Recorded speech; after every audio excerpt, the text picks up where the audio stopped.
सास का अखाड़ा बहू ने पछाड़ा। माँ जी, ये कैसे बना रही है शिमला मिर्च? नहीं नहीं नहीं, ऐसी कोई नहीं खाएगा। आप हटिए, मैं बनाती हूँ। कोई नहीं खाएगा? अरे तेरे मायके वालों के लिए नहीं बना रही हूँ, अपने पति, बेटे और बेटी के लिए बना रही हूँ।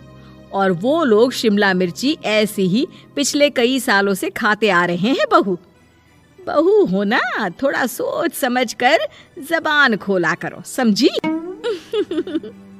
माँ जी, फिर तो मैं यही कहूँगी कि आपको खाना बनाना आता ही नहीं। बहू शिमला मिर्च बना लेती है, लेकिन अपने अंदाज में।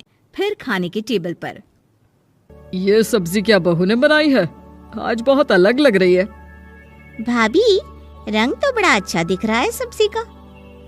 अरे नहीं नहीं, मुझे तो माँ के हाथ वाली खानी थी। क्या है रीना, सब्जी माँ को ही बनाने दिया करो ना। सास, जिसे अब थोड़ा सा अपना पल्ला भारी दिख रहा होता है। अरे अब बेटा मेरा जमाना आ गया। ये घर कभी मेरे नाम से चलता था, लेकिन अब लग रहा है कि मेरा होना ना होना एक ही बराबर है। बहू तो पूरे घर के साथ रसोई में भी राज करना चाहती है। माँ जी, आप ही ने तो कहा था शादी के वक्त कि रानी बनाकर रखेंगी मुझे। तो देखिए, रानी का काम यही होता है ना, राज करना। अरे देख बहू, माना तू राज करना चाहती है, लेकिन भूल मत, पूरी रियासत अभी मेरी है। अरे कैसी बात कर रही हो तुम दोनों? और ये क्या तरीका होता है बहू से बात करने का? बेचारी अभी तो आई है, उसको आजादी भी नहीं दोगी क्या? तो वो इस घर को अपना घर कैसे समझेगी? देखिए पापा, माँ सही कह रही है। घर को अपना घर समझी, इसमें कोई बुरी बात नहीं है। लेकिन सिर्फ अपना और हमें पराया करने की कोशिश करे ना जी ना, ये सोच तो बिल्कुल अच्छी नहीं है। देख, तू छोटी है ना, छोटी की तरह रहा कर। हर बात पर बीच में ना बोला कर। क्यों? वो मेरी बेटी है तो मेरे तरफ से ही बोलेगी ना। माँ जी, ये तरफ परफ क्या होता है? हाँ, वो मेरी बहन नहीं है क्या? मैं मानती हूँ कि आज मैंने सब्जी बना दी, लेकिन थोड़ा खाने में बदलाव करना हम स्त्रियां भी तो जानती हैं और चाहती भी हैं। तो इसका मतलब ये तो नहीं कि घर के खाने की कोई वैल्यू ही नहीं है। देख, मैं कोई बहस नहीं करना चाहती, जाओ खाना खा लो। सभी खाना खाने बैठ जाते हैं। अगले रोज, माँ जी प्लीज, ये आस पड़ोस वालों को बोलिए ना, मुंह उठाकर घर में मत आ जाया करे। अरे किसी के घर आने जाने का कुछ वक्त तो होना चाहिए। यहाँ तो सारा दिन मानो लोगों ने धर्मशाला बनाकर रखी है। बहू, वो हम लोगों के परिवार जैसे हैं, पिछले 25 साल से हमारे साथ है। और ये मेरा घर है, यहाँ कौन आएगा कौन नहीं ये तू कैसे डिसाइड करेगी? और हाँ, तुझे अगर पसंद नहीं ना तो अपने कमरे में चली जाया कर। वो लोग बात ही कर रहे होते हैं कि पड़ोसन आ जाती है। अरे बहन, हम लोगों ने जागरण रखा है माता का आज रात, सुबह का भंडारा भी, तो बहू रानी को लेकर आना। आना हाँ बिटिया? अच्छा चलती हूँ, और घरों में भी निमंत्रण देना है। अरे हाँ हाँ, हम जरूर आ जाएंगे। वैसे किस किस को बुला रही हूँ? वो तुम्हारी ननद और भाभी भी आ रहे हैं क्या? माँ, क्या आप इनके पूरे खानदान को जानती हैं? अरे भाभी ने ही तो मेरी ननद की शादी की पूरी तैयारियां कराई थी, और मेरे मायके में भी पापा की मौत के बाद वहाँ रहकर इन्होंने ही मुझे संभाला था। इतना तो कोई किसी के लिए नहीं करता। अच्छा, मैं ना फल दे जाऊंगी, काट देना भाभी, मैं दूसरे काम पूरे कर लूंगी। मेरी तो तबीयत खराब है माँ जी, आप ही काट देना सारे फल। मैं रात का खाना भिजवा दूंगी, परेशान ना होना। हाँ? अरे नहीं नहीं, हम लोग बना लेंगे, 4 लोगों का खाना तो बनाना है।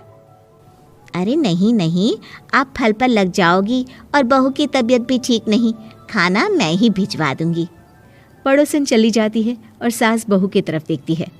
देखा, जिसे तू धर्मशाला बोल रही थी वो कितने अपने हैं। हाँ माँ जी, आप उनका काम कर रही हैं, उनके जागरण का प्रसाद तैयार कर रही हैं, तो वो क्या इतना भी नहीं करेंगे आपके लिए? ओहो, तुझसे बहस क्या करना बहू। तभी बहू की माँ आ जाती है। अरे बहन जी, बेटी से मिलने का मन किया तो बिना बताए ही आ गई, बुरा न मानना। ये मत समझना कि ये मेरा घर नहीं, कोई धर्मशाला है। अच्छा अच्छा, तो ये घर पर आए मेहमानों को घर नहीं धर्मशाला वाला समझाने वाली आप ही हैं। वैसे आपको खुशी होगी कि आपकी बेटी के संस्कार भी ऐसे ही हैं। अरे माँ, किन बातों को सुन रही हो? आओ अंदर आ जाओ माँ। माँ बेटी के साथ अंदर आती है तो उसे अचार की महक आती है। हाय रे, कितनी अच्छी महक है। क्या बनाया है बहन जी? अचार बनाया है। आपकी बेटी बोल रही थी कि आप लोग कुछ अलग तरीके से बनाते हैं। मैं तो बस ऐसे ही। हम लोगों के घर पर तो अचार टिकता ही नहीं है। अरे आता ही किसे है अचार बनाना? लेकिन जैसे ही बेटी माँ को कमरे में ले जाती है, क्या है माँ, क्यों आ गई यहाँ पर? बताकर तो आना चाहिए।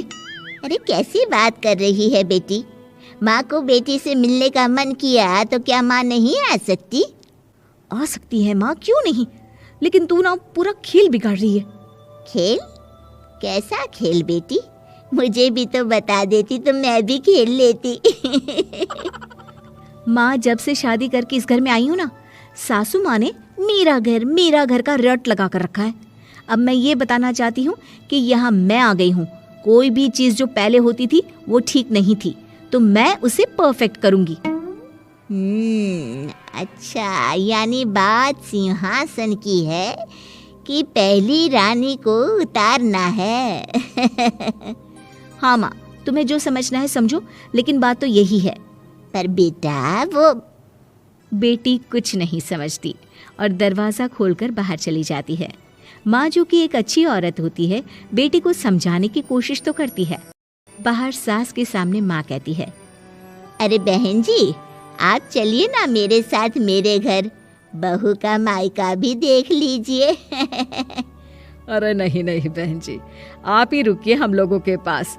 शाम को जागरण है, वहाँ ले चलेंगे। उसी का प्रसाद तैयार कर रही हूँ। अच्छा, हमें भी तो सिखा दीजिए कैसे तैयार करते हैं।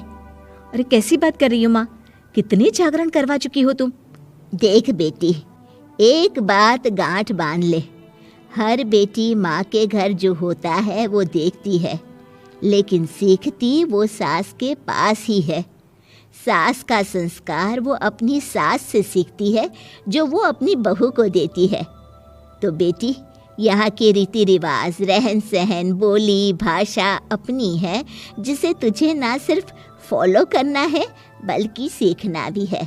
और जहाँ तक सवाल है पूरे घर की रानी बनने का, तो जब तक तेरी सास महारानी है, तू रानी ही तो रहेगी। क्यों बेटा? बहू माँ की बात समझ जाती है और सास भी बहू की माँ का मन ही मन शुक्रिया अदा करती है।